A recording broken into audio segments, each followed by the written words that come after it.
convidar a sentar. Vou partilhar umas coisinhas convosco e depois encerramos o texto, está bom? A não ser assim fora do contexto da oração, uma partilha que acho que é importante, porque nós aqui nos Açores temos esta nossa festa, a nossa devoção, esta nossa tradição à volta do Espírito Santo. E fazemos muitas coisas, e quando perguntamos uns aos outros porque é que se faz assim, porque é que não se faz assado, e quase sempre nós não sabemos porquê. Fazemos a coisa porque é costume e porque é hábito. E é bom a gente ir atrás, conhecer, saber de onde é que isto vem e a razão das coisas. A primeira coisa, para nós começarmos, outro dia estive aqui com os jovens e perguntei-lhes, portanto, eles tinham também as coroas, como vocês as têm ali, mas assim, vocês veem, estas coroas do meio são diferentes das outras. Qual é a diferença que está nas coroas? As coroas, aquelas, devem ser mais antigas, e aquela, portanto, a coroa só tem 4 hastes. Ou seja, é uma cruz. Representa o universo. Representa, digamos, os 4 cantos da Terra. Portanto, é um número simbólico. Porquê é que as outras já têm mais hastes? Porque, é isso que eu vos estava a dizer, foi-se perdendo o sentido das coisas, e quem vende coroas quer vender prata. Então começou a meter-lhe coisas, portanto, a vender mais prata, portanto, e ou seja, não tem sentido ter muitas hastes, porque o símbolo é estas 4 coroas. Se vocês olharem para a coroa, aquela que tem as 4 hastes, aquilo está parafusado. Por baixo tem uma coroa assim só redonda e depois tem as hastes. Porque a coroa do Espírito Santo, digamos assim, era só aquela parte de baixo. A coroa mais antiga que nós temos nos Açores está na Ilha do Faial, nos Cedros, e é precisamente uma coroa assim. Porque era a coroa dos reis, a coroa real. E nós já vamos lá para percebermos, portanto, quando é que surge e aquelas 4 hastes, portanto, colocadas em cima da coroa real. Portanto, foi a partir da restauração, digamos, quando os Filipos, portanto, o domínio filipino dominou em Portugal, e que o nosso rei Dom João IV, quando reconquistou o poder, portanto, foi a Vila Viçosa, coroou a Imaculada Conceição como Rainha de Portugal, portanto, e a partir daí os nossos reis nunca mais usaram coroa. Rainha era Nossa Senhora. Mas a coroa, como era assim, ficava assim um bocadinho feinha na cabeça. E então ele mandou fazer estas 4 hastes, com uma cruz em cima, que a partir daí, então as imagens de Nossa Senhora começaram quase todas a ter aquela coroa. Portanto, só para percebermos esta realidade.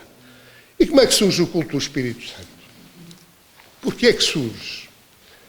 Portanto, isto começa tudo com um homem chamado Joaquim de Flora, que era um abade, ainda antes do tempo de São Francisco, e criou uma teoria que foi condenada pela Igreja, chama-se uma heresia, uma doutrina, em que pegava na história do mundo e partia em 3 partes, ou seja, 3 partes, 3 eras.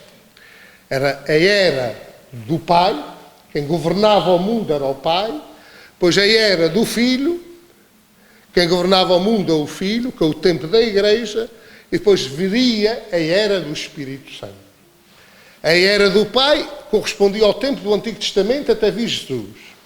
A era do Filho, portanto, era o tempo da Igreja que estávamos a viver, portanto, onde quem governava o mundo era Jesus.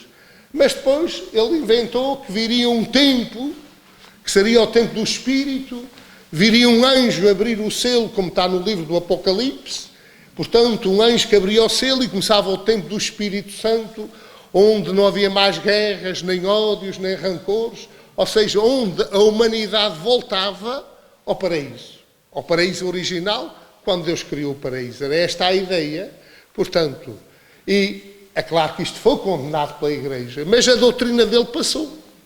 Ele escreveu um livro que chama-se O Evangelho Eterno, e essa doutrina passou e foi passando e foi entrando.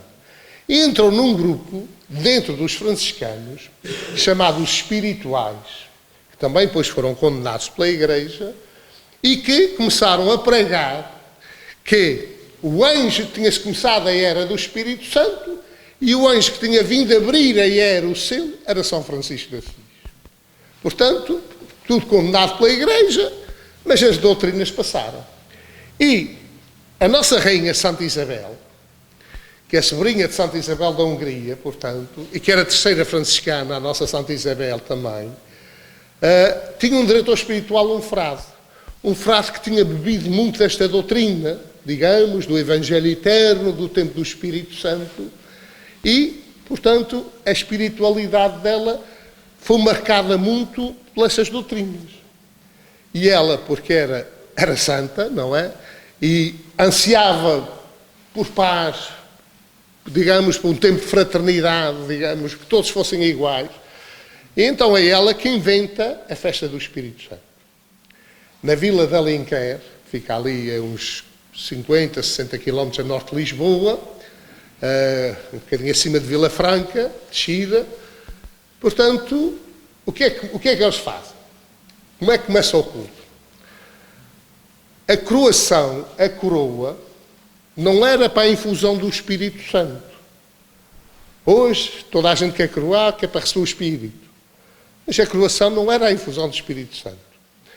Ou seja, em honra do Espírito Santo, eram escolhidos 2 povos. E esses 2 povos eram coroados pelos reis, mas numa celebração, portanto, eles fizeram um cortejo e foi dentro da Eucaristia, e eram reis por um dia. Ou seja, o rei e a rainha deixavam de mandar aqueles 2 povos a que mandavam durante aquele dia. E mandavam na distribuição, digamos, dos dons aos povos. O rei, portanto, arranjava comida, pão, carnes, tudo, e todos os povos, toda a gente comia, portanto, para fazer recordar, digamos, um tempo do Espírito, onde todos tinham e todos eram iguais, e não havia distinção de pessoas, e todos tinham que comer e comiam da mesma forma. Portanto, é aqui que começam as coisas.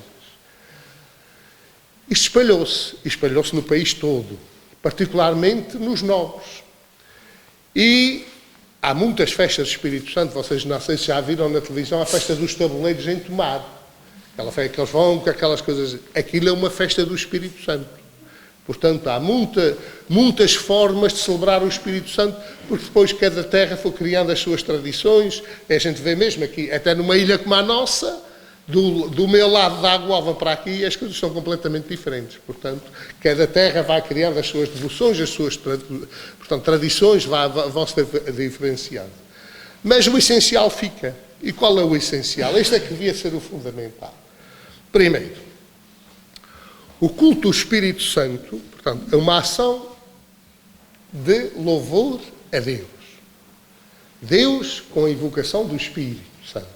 Portanto, nós sabemos que Jesus disse, e está no Evangelho, que todos os pecados são perdoados, menos o pecado contra o Espírito Santo.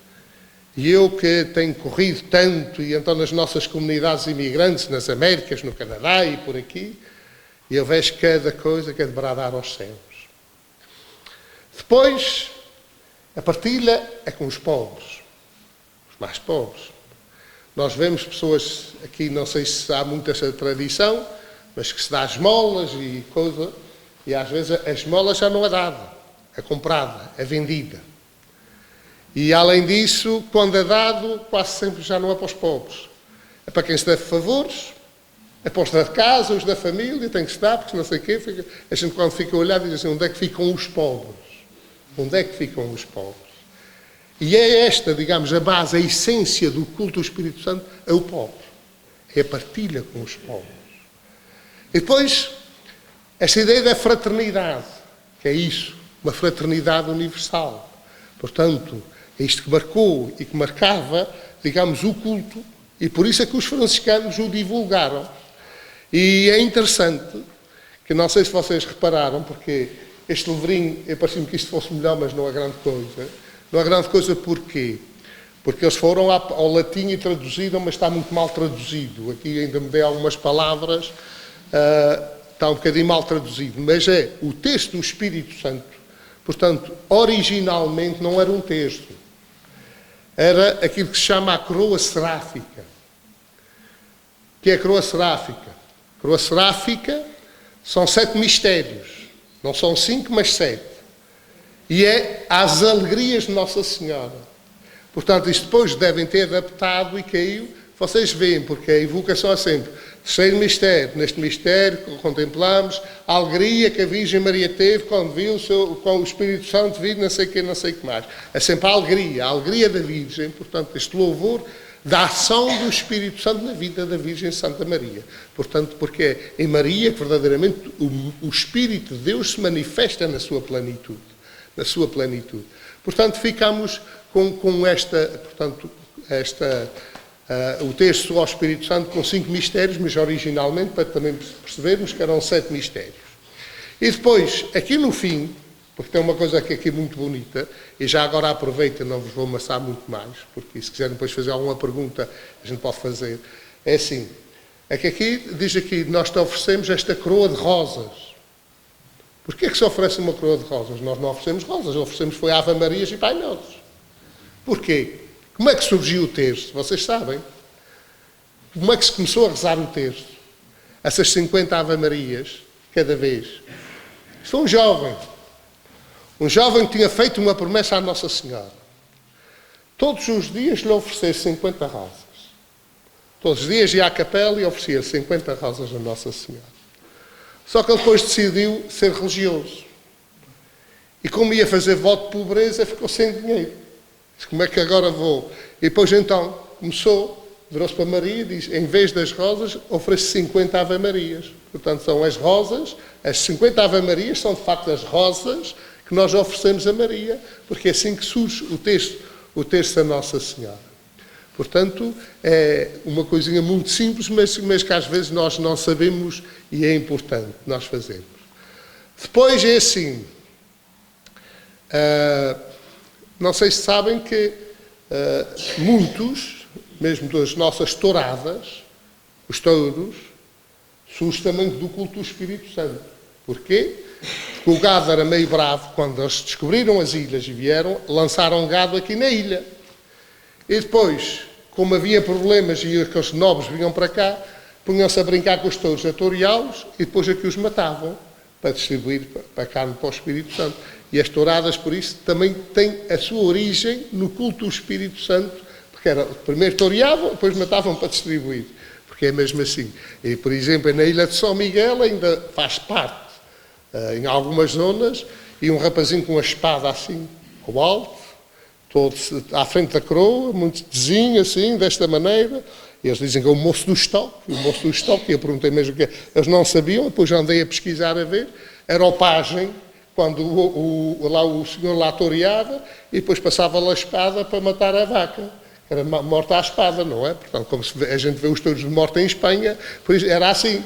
E então, era o moço do estoque, mas nós perguntámos às pessoas qual é o sentido. E as pessoas fazem vénias à espada e dão beijos na espada em São Miguel, mas não sabem porque é que fazem vénias, nem sabem porque é que dão, e isso vem apenas daí. Portanto, estas questões assim, tem muitas coisas que nós podemos falar, só dizer-vos assim, o culto espalhou-se tanto que houve muita gente que foi à falência, gente rica, começou a fazer promessas ao Espírito Santo a dar aos pobres, que o rei, no século XIX, teve que proibir o culto. O culto foi proibido. Por isso é que desapareceu quase no continente e na Madeira, portanto, reduziu muito. Nós aqui mantivemos porque estamos muito longe. As leis não chegaram aqui. Porque o Estado, o rei, teve que proibir, porque as pessoas estavam, portanto, a entrar na falência, porque na sua fé ao Espírito Santo estavam tudo. O que tinham, ficavam na pobreza. Na pobreza. E isso para dizer que, pronto, que de facto o centro, e volto a dizer, a frisar isso, o centro do culto é, digamos, o pobre. A coroação, é claro que nós invocamos o Espírito, mas eu às vezes fico assim, digo assim, ainda hoje me telefonou uma pessoa, Tu vais fazer uma coroação, é que a promessa do meu companheiro, já não há maridos, não há sacramentos, a promessa do meu companheiro, mas eu como sou companheiro, eu também quero coroar. E pronto, eu digo assim, o que é que a gente vai fazer? Armar uma guerra? Mas que nos devia fazer pensar, deve fazer pensar e refletir. Portanto, a forma como se banalizam uma coisa que é tão sagrada e para nós, açorianos, tem tanto valor. Banalizar, não é? Portanto, é claro que pôr a coroa não me custa nada pôr a coroa na cabeça de qualquer uma pessoa, mas eu acho que o sentido, o significado, portanto, deve ser. Nós é que devemos fazê-lo e senti-lo verdadeiramente. Portanto, vamos pedir ao Senhor este